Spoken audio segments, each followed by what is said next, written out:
오늘의 큐티 말씀은 요한일서 3장 13절부터 24절입니다. 제목, 사랑은 곧 실천하는 것이다. 먼저 앞뒤 문맥을 살펴보겠습니다. 요한은 수신자들에게 영지주의자들을 경계하라는 마음으로 글을 쓰고 있습니다. 영지주의자들은 신비로운 지식과 수행을 통해서 하나님께 나간다고 하지만 요한은 이미 우리가 하나님의 자녀라는 사실을 잊지 말라고 하고 있습니다. 우리가 하나님의 자녀라면 우리는 결국 예수님을 닮게 되어 있습니다. 영지주의자들은 몸은 천한 것으로 여기기 때문에 몸으로 행하신 예수님의 사역을 부정합니다. 십자가의 죽으심과 부활을 마치 환상으로 여깁니다. 몸은 천한 것이니 이 세상에 살아가면서 죄를 지을 수밖에 없다고 하지만 우리는 하나님의 자녀이기 때문에 죄에 지지 않고 날마다 싸우며 우리의 몸을 깨끗하게 지켜나갈 수 있습니다. 그런데 요한은 요한일서 3장에 와서 하나님의 자녀와 비교되는 마귀의 자녀에 대해서 말하고 있습니다. 계속해서 죄를 짓는 사람은 결국 형제 자매를 미워하고 하나님의 자녀도 아니라고 말합니다. 예로 가인을 들고 있습니다. 이 이야기의 핵심은 바로 예수님의 가르침이었던 사랑을 실천해야 한다는 데 있습니다. 13절부터 이어지는 내용의 핵심은 바로 예수님의 사랑을 실천하는 것이 얼마나 중요한지를 말해주고 있습니다. 입으로만 생각으로만 생각하기보다는 몸으로 실천하는 것이 중요하다고 봅니다. 우리에게 생명이 있음을 알 수 있는 것은 그리스도 안에서 형제 자매를 서로 사랑하기 때문입니다. 우리에게 사랑하라고 하시는 하나님의 명령에 순종함으로 나가며 또한 양심에 끄리낌 없이 하나님 앞에서 세상을 향하여 당당하게 나아갈 수 있기를 바라고 있습니다. 문단을 나눠보겠습니다. 13절부터 18절은 사랑과 생명, 19절부터 24절은 사랑과 구원의 확신, 16절에 보면 사람이 친구를 위하여 자기 목숨을 버리면 이보다 더 큰 사랑이 없다고 하였습니다. 하나님의 자녀라면 그리스도께 속하여 살게 되는데 서로 사랑하게 되고 그리스도께서 하신 것처럼 자기의 생명을 버리면서 아껴주는 삶을 살게 되는 것입니다. 그런데 오늘날 예수님처럼 형제 자매를 위해 자기 자신을 희생하는 사람은 적습니다. 도리어 자기 것을 챙기려고 하는 사람이 많은 것을 볼 수 있습니다.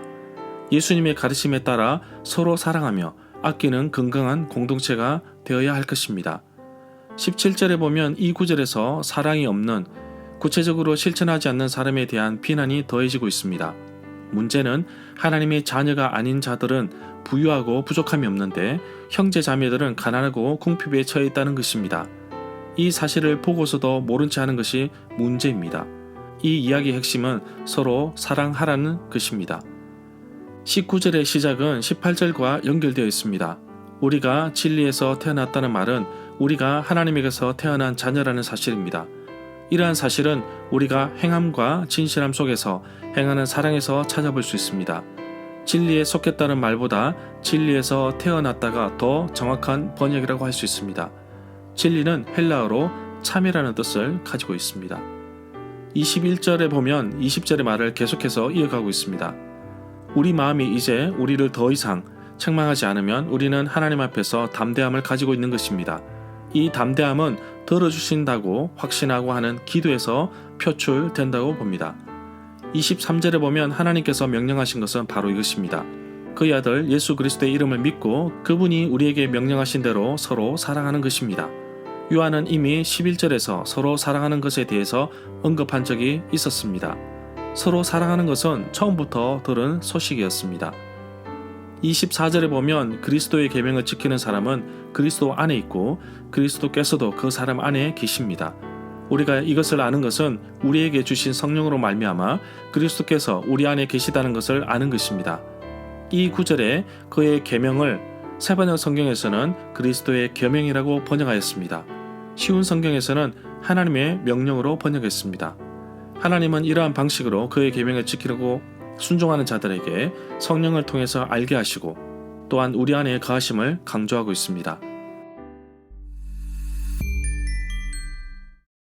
절마다 상세한 설명과 구절에서 그리고 핵심 내용과 중심 줄거리는 네이버 블로그에 올려져 있습니다. 내게 주시는 교훈입니다. 교회는 서로 다른 모습을 가진 사람들이 모인 공동체인데 어떻게 서로 사랑할 수 있을까요? 모두가 하나님의 자녀인 것은 사실이지만 이렇게 계명을 지키며 주 안에 거한다는 것은 쉽지 않은 일입니다.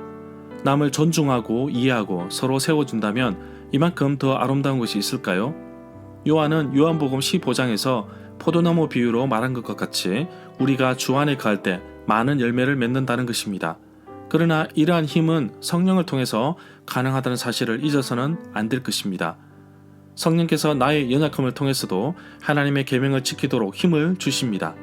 또한 형제를 사랑하는 힘도 공급해 주십니다. 그러한 삶을 살기 위해서는 내가 끊임없이 주를 의지하고 성령 충만할 때 가능하다는 사실을 잊어서는 안 될 것입니다. 말로만 아니라 행함으로 보이는 것이 진정한 사랑이라고 할 수 있습니다. 내가 좀 더 희생하고 좀 더 이해하고 좀 더 용서하고 좀 더 사랑할 때 우리 믿음의 공동체는 건강해집니다. 사랑의 출발이 내가 되었으면 좋겠습니다. 하나님 아버지, 내 마음속에 사랑이 싹트게 하시고 정말 온전한 마음으로 하나님의 말씀에 순종하며 따라가기를 원합니다. 순종할 수 있는 힘은 하나님께로부터 옵니다. 오늘도 하나님께서 주시는 힘으로 승리하는 하루가 되기를 원합니다. 오늘 하루 주께서 나의 삶을 인도하여 주옵소서.